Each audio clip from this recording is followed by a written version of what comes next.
4 signs that you're on the dark side of money and saving too much.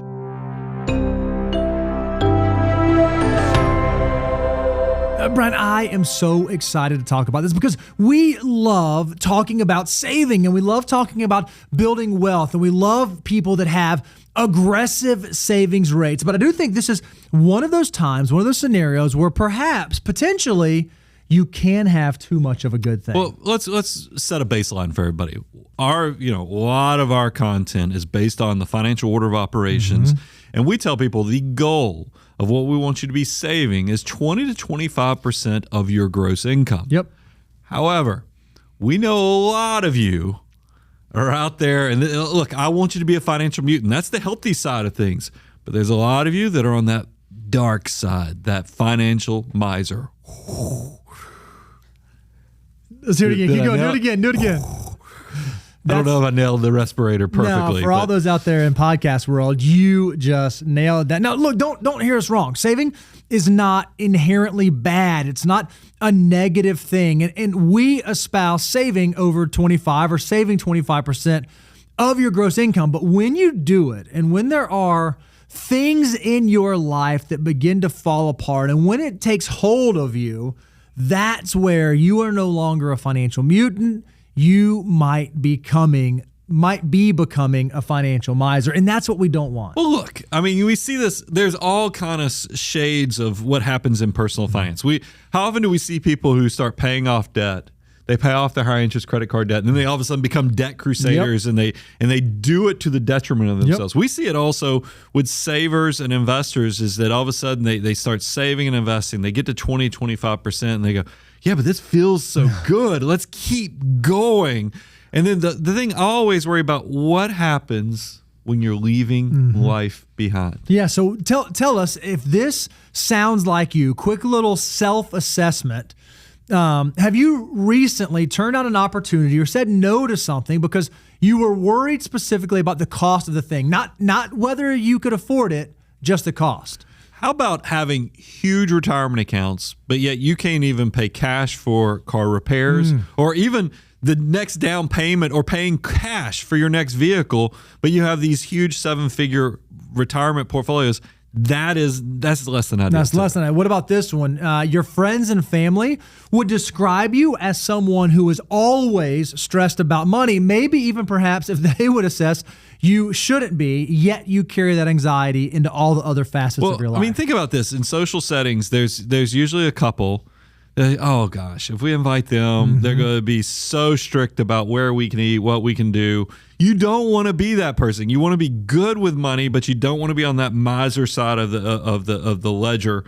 How about if you neglected your health just so you could save a little bit more? We see this all the time. People making, again, life decisions because of the financial impact, not recognizing that there are negative repercussions on the other end. Or maybe you're just someone that if we said, hey, if you had $500 extra right now and you have to spend it, you cannot save it, that in and of itself would create an internal struggle. You would have a hard time doing that. These are all signs, these are all triggers, all warnings that perhaps you're moving from the financial mutant space into the financial miser space. I worry about people that they only are really living for the future. And that's sad because I want you to bedazzle, even if you don't have a lot of money in the bank, I want you to bedazzle your basic life so that as you get into be my age in your 50s and beyond, is that you still look back and you go, you know what? I still maximize my 20s. I maximize my 30s. I have zero regrets, but I still was able to build all this in the background. That's the life well lived. It's not somebody who lives miserly from 20 to 65 and then now you think your life is suddenly going to magically be awesome. That's not living for the moment as well as saving for the future. That's right. We're going to walk you through common signs of how to know if you're falling into that financial miser. Brian, you just said the very first one is that you're only living for the future. And so why is that a problem? Why is that a negative? Why is that something you need to be concerned about? You just nailed it. You're putting off the important memories. You're not focusing on today. You're only focusing on tomorrow. And you're thinking about this life that you want to live one day in the future. And you are sacrificing life that you could be living right now today. I deal with this next one. We have prospects that come through the door and they are retirement rich. I mean, you look at their net worth statement and you're like, holy cow, you've got a 7-figure 401k or some other thing. But then you find out they need to go buy a new car. Can't do it. They don't have the cash. And at that level, if you're a millionaire, you should be paying cash for your cars. You shouldn't be financing. But imagine our when we figure out, oh my gosh, what flexibility, you're retirement rich. We got to make sure that we have enough money working on the other side so that you can live life too. Or there are people out there who they get so excited about the tax savings. They want to max out the Roths, they want to match out the HSAs, they want to do the deferred comp, and they want to do the 401. They do all these tax incentivized savings because they're trying to save all the taxes today, not thinking through the full picture of, okay, what does tomorrow look like? How do I actually plan on using and accessing these dollars in the future? So if these are the problems that exist, what's the solution? Where do you go from here? And we think that one of the things you can do, and you can begin doing this today, is begin to experiment to find the balance. How do I balance not just thinking about the future and planning for the future, but also getting to live in the moment today and enjoy the opportunities I have today? Well, also, I'll add another one that I think is part of the solution is if you got to get outside the money. And one of the ways you can easily do that is being generous with both your time and your resources. Because if anything, money is just an amplifier of who you are. And if you get so just laser focused on building up as much as you possibly can, having this huge savings rate, but you're not being generous in the background, I think it can be an indicator that there might be more going on that you need to focus on. It's so important. It's why Brian, can you hold the thing? It's why we consider it.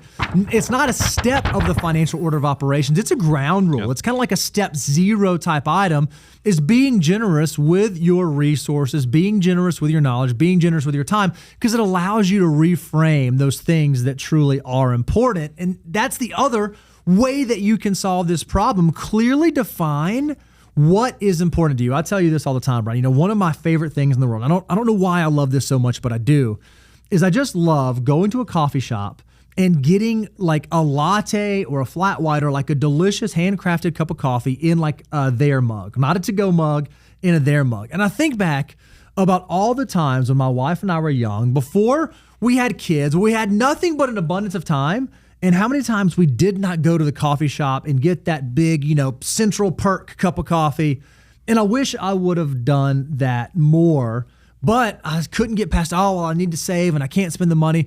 And there's a balance there. And I think the more clearly and the better you can articulate what are those things that truly are important and truly do matter to me, I think the better you're going to be able to strike and find that balance. Well, look, in the beginning part of your journey, you are getting rewarded for all those small decisions. The latte effect is legit. It's a real thing at the beginning. But the important thing that I want to empower people with today is, when do you know to kind of change and get out of that? Because there will be graduation points that you're going to see, your life change. And that's why I think a good filter is we can talk about, these kinder questions. Yep, these are questions that will give you additional perspective on how you think about your finances, how you think about your life as a whole, to kind of hopefully get you back grounded and have a better perspective on things. Yeah, so if you can ask yourself these questions, it will allow you to hone in and focus on those things that truly matter. Here's the first one.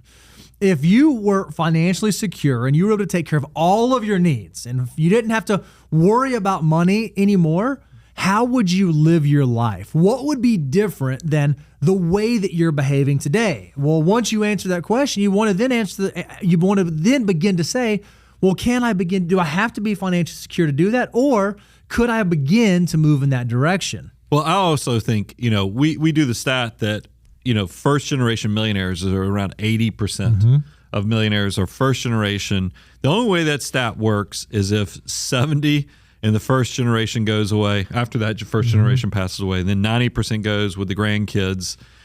So I always remind people is that it's okay to be saving all this money, but also make sure you're living in the now. That's because right. Your kids will have no trouble spending your money. So maybe if you reframe it with that question of, you're financially secure today, what would you change in your life so that your family actually wants to go on vacation with you, because you're not piling 6 people in one hotel room and you even got the closets occupied with sleeping bags.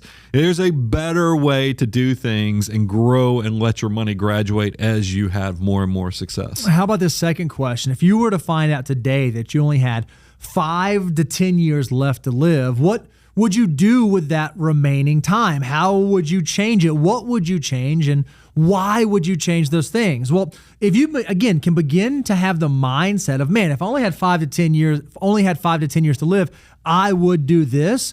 Perhaps that gives you some insight into maybe the things you ought to start doing today. You ought to begin thinking about today instead of just waiting for and kicking those items into the future. And then, of course, this one, if you just want to fine tune that last question.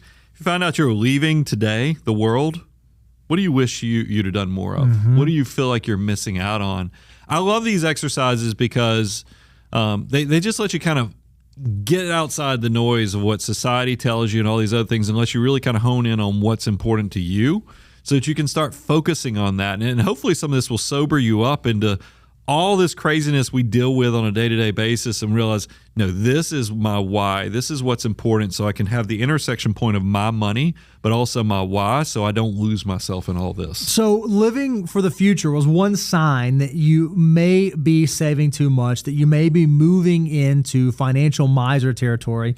The second sign that you may want to be aware of is that are your relationships beginning to struggle? And Brian, unfortunately, this is one that we've seen a ton. Well, and gosh, I mean, if you think about the stats on this, it breaks my heart to know approximately 40% of divorces are partially due to money fights. That's right. 2 in 5 divorces, 40%, are because of financial problems. This is a problem that exists right now in the country that I would argue does not have to exist. Well, and I think a lot of us naturally will just go to, this is because there's not enough money. Mm-hmm. I want to caution you that are on the financial miser side of things.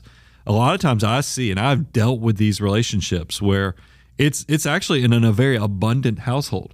If you are the spouse that's the money focused spouse, and you're still nickel and diming your spouse to give you every receipt that they have because you haven't graduated from the budget to a cash management plan, what is that doing in the long term? That's what I'm saying. There is nothing wrong. These good behaviors that start building wealth, they're actually good in the beginning. Discipline is rewarded. Sure. But it's just that as time progresses and you reach more success, your milestones, your goals, and your lifestyle should change as well. So how about this? That's talking about how the relationship is between spouses. What about this one?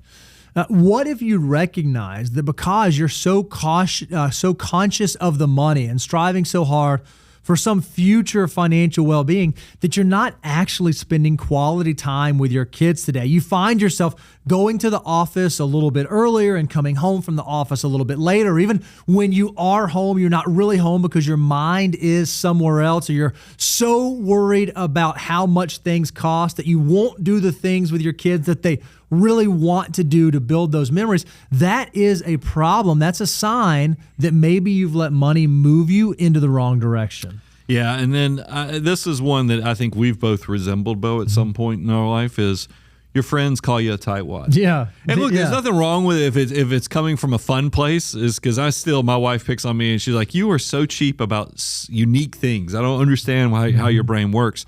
But I think that's okay to be quirky in designated, categories or so forth. Sure. Like you don't like to you don't do soft drinks or tea because you think it's a ripoff in a restaurant. That's a quirky thing. That's fine. But if you're the person that your friends don't want to go out to eat with you anymore because they just like know you're going to raise a stink because you're just dying to tell the waiter, no, all separate checks right now. Or you want to figure out how many chips you ate of the appetizer so you can split it proportionately. So I don't have a problem with being called a tightwad. It's just, but knowing the when, where, and when to graduate is very important in this. So how do you solve these things? Well, number one, when it comes to your intimate relationships, when it comes to having issues in your marriage, one of the very first things that you can do is just get on the same page as your spouse. Are you guys setting aside intentional time to talk about the finances, to talk about the why behind the decisions you're making? Hey, we're not going to go on this trip, or we're not going to upgrade this car. We're not going to buy this thing.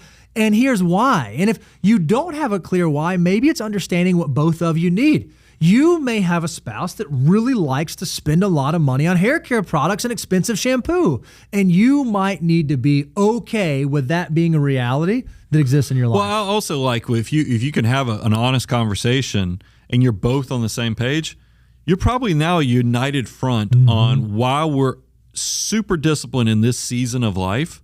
But do you see where actually the light at the end of the tunnel is, so that you can pull your foot off of that accelerator or gas pedal for the additional savings? Is because you know the why behind it. And that if you're united on that, it doesn't make you seem like you're just the person that controls the purse strings and is controlling the power. You've got to do everything to take the power out of it, as well as make sure y'all are on the same page and on the same sheet music and playing the same song together. I love it. And when it comes to your kids, one of the things that you can do is you can set aside time to make very intentional memories. And by the way, these don't have to be expensive. This is not that big blow it out trip to Disney World. Maybe this is saying, hey guys, let's go on a hike today. Hey guys, let's go out to the ball fields today. Hey guys, let's do something where we can spend meaningful time together, where all we're really focused on is the memories that we're making and the conversations we're having and the interactions that we are crafting, and actually be present in that. Don't be off somewhere else thinking about something else on your phone, responding to emails. Actually be intentional, because Brian, you tell me this all the time. We only get so many years with our kids in the house, and that time rapidly runs away from you. And before you know it, you wake up and you have a kid that's out of the house. You think, holy cow, where did that time go? Make sure you recognize that and take advantage of it while you still can. Well, now that is exactly right, especially with the kids. Man, let's not go down that rabbit hole with having my oldest now a senior in college. That's really that will rip your heart out. But I will say that another thing that I wanted to kind of focus on is, if you can't afford something, this is getting into your family, but also your friends. Try to, because I was just picking on, if you're that friend that's immediately trying to split the bill, you never like to go out to eat, you never like to do any group vacations because you're just the tight one out of your friend group. There's nothing wrong with you reframing, instead of always being the no or the break in your friend group or your family group. How about coming up with alternatives that work for everybody? I always, if you know that you're the person that hates going out to eat with a group of friends because you don't like how you split the bill. And look, I've been guilty of this, and the fact that I've talked about my friends who are wine drinkers, that's where, if you want to get me, it rips my heart out when people are ordering these crazy glasses of wine. If you think cocktails are expensive, wait until you find out about expensive wine.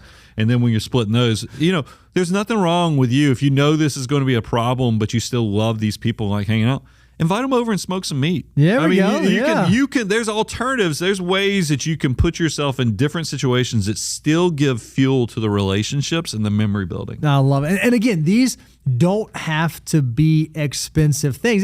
If you really are worried about them, invite them over for a potluck. Hey, everybody come to my house, bring something. We're all going to hang out. You can do those sorts of things, and you can still pour in those relationships without sacrificing your financial goals. All right, so we're talking about signs that you may be saving too much, that you may be moving into financial miser territory. I think that this next one, Brian, is one that I know I particularly have been guilty of in the past. And it's that you're sacrificing your health to save money. Now, this is where this happened for me early on in my financial journey. This is back when it was Bo Big Spoons Hansen, because all he ate for lunch, dinner, and breakfast was General Mills cereal. Look, Publix had a 2-for-1 deal, and you couldn't beat it. So I could go to Publix, and I could literally buy 14 boxes of cereal, and I could just plow through those things. And, buddy, I was maxing out my Roth IRA. I was putting money in my Simple IRA at the time, then it turned into a 401. I was able to save money, but was that the best decision? Likely not. That's probably not where you want to be. So you want to make sure you're not sacrificing your health simply for a financial benefit. Health is wealth. And I don't want people to get to 7 figures and beyond, but you're the unhealthiest version of yourself. So that's why when we talk about the problem here is, yes, you're a great saver, but if you're not buying life insurance to protect your family members, if you're not buying health insurance just because you don't want to pay those premiums, what if you don't even want to go to the doctor because you just, it costs money. You don't want to make healthy food decisions at the grocery store because it costs you additional money. You have your family driving around on bald tires in a car that you don't even know if it's going to crank up. These things should hit you to your core. Is that there's one thing to be good with money. There's another thing to just be so tight and miserly that you're actually impacting your health and living your best life. Another problem that you could see is that if your lifestyle is the exact same as it was decades ago. Now, on the surface, that might sound great, but in reality, if you're doing things the way you're supposed to be doing them and you're moving in the direction that you should be doing, your lifestyle likely should be inflating. And that's okay. Yeah, maybe in your 20s, you made the decisions that you ate this certain type of food. But as you move through time, maybe your dietary decisions become a little bit wiser. Maybe you exercise a little bit more. Maybe you drink a little bit more water throughout the course of the day. These are all signs that you are growing and evolving just as your financial situation is evolving. But if you're living the same way today that you did when you were 19 years old, that may be an indication that you've not adjusted accordingly. Well, and I'll bring it. Look, being the person who's in 50s and beyond now, is you have to kind of, when we think about this, you have to choose your hard on, and that's, I don't cut corners when it comes to building my health. I mean, because I know that we only get, it's kind of, if you saw that documentary with Warren Buffett, it was on HBO years ago.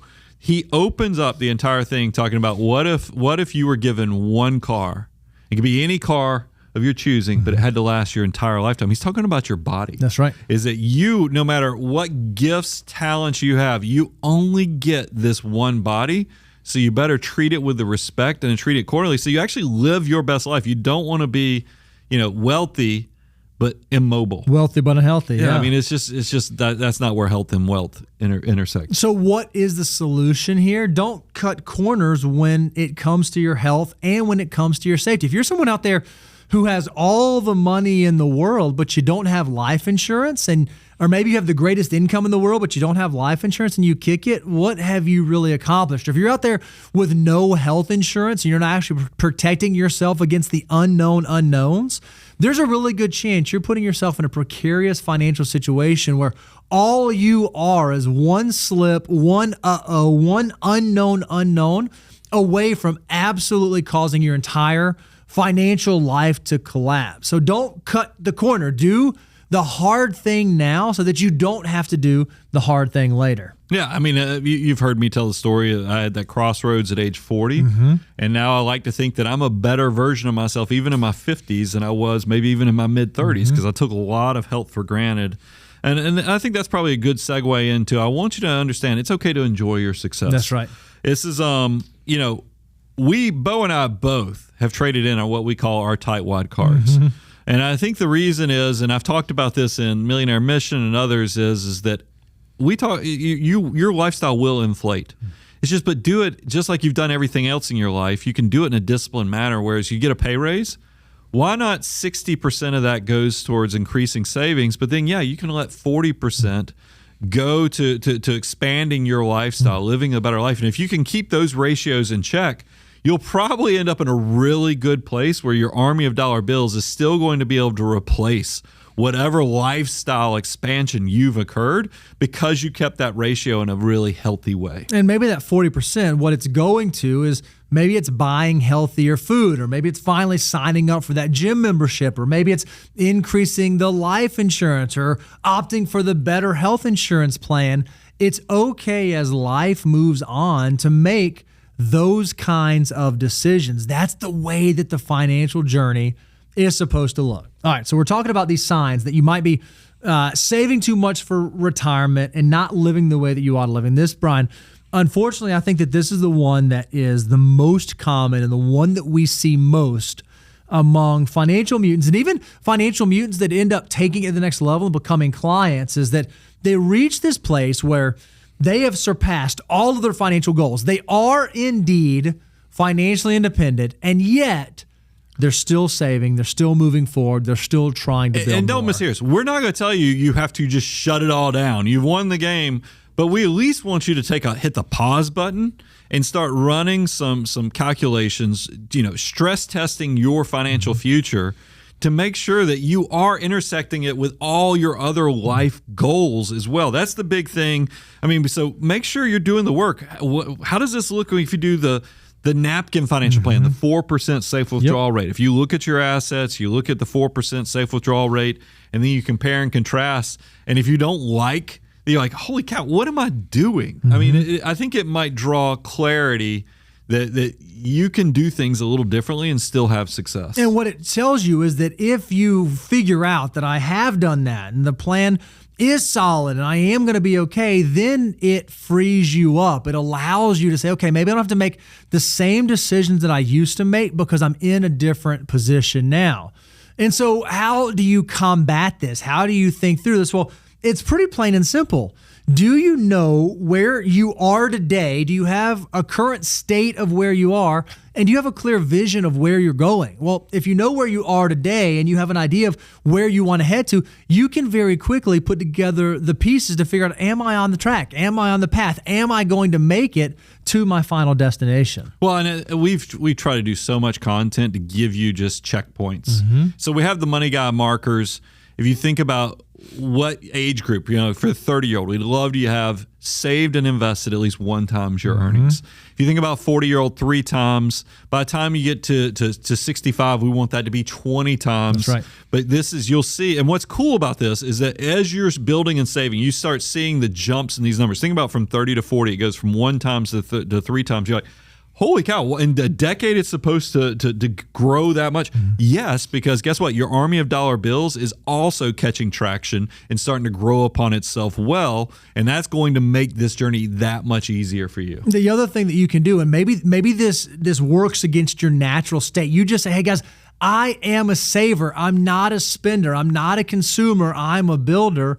One of the things that you can do is you can actually stress test your plans. Okay, well, what if this happens? And what if this happens? And what if this happens? And what if this happens?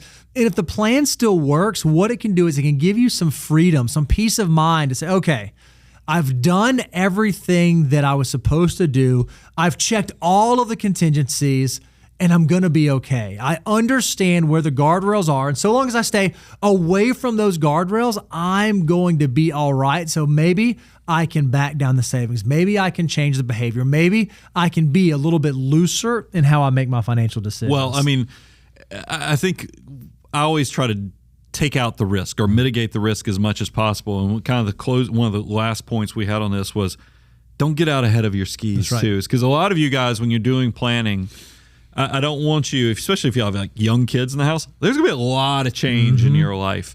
So it makes sense to kind of start measuring to know exactly where you are in this process. And once again, we have created content so you can try to figure out, am I on track to being where I want to be? And one of my favorite shows, we call it the Milestone Show, was are you on track to becoming a multimillionaire? This is going to be able to let you see, am I outside of my skis? Am I in my comfort zone? Or am I right where I'm supposed to be?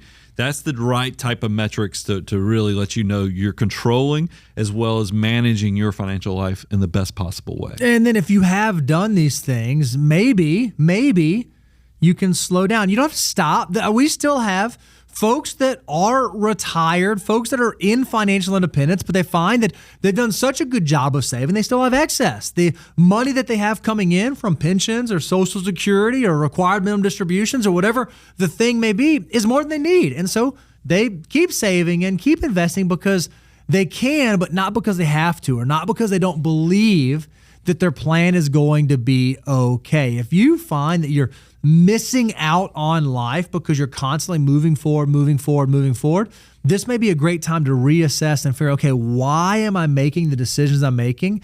And does it make sense for me to continue making decisions this way? Well, and this is definitely a measure twice, cut once. One of my favorite parts of our professional day job is we get to turn financial mutants who might be dabbling on that dark side of financial miser, and we get to bring them back to the healthy side of it. Right. It's one of my favorite things. Everybody thinks that a financial planner is going to be like, no, you can't do that. No, you can't do that. We're actually the opposite. I'm constantly ribbing clients, being like, what are you doing? Go spend some money. Go live your best life. Go make some memories with the kids, with your your adult children that you still love being in their presence, and you just want to make sure that you're maximizing every moment. And that's why, guys, we share it with you all the time. There is a better way to do money. And that's why we load you up, give you all the free advice we can. Go to moneyguy.com/resources. Go get in there and get that free stuff. And then when your life gets complicated because of all the success you've created, we'll leave the light on for you. And that's where the abundance cycle is fulfilled and you can take the relationship to the next level. I'm your host, Brian Preston, Mr. Bo Hansen, Money Guy team. Out. The Money Guy Show is hosted by Brian Preston and Bo Hansen. Brian and Bo are partners with Abound Wealth Management. Abound Wealth Management is a registered investment advisory firm regulated by the Securities and Exchange Commission in accordance and compliance with the securities laws and regulations. Abound Wealth Management does not render or offer to render personalized investment or tax advice through The Money Guy Show. The information provided is for informational purposes only, may not be suitable for all investors, and does not constitute financial, tax, investment, or legal advice. All investments involve an agreement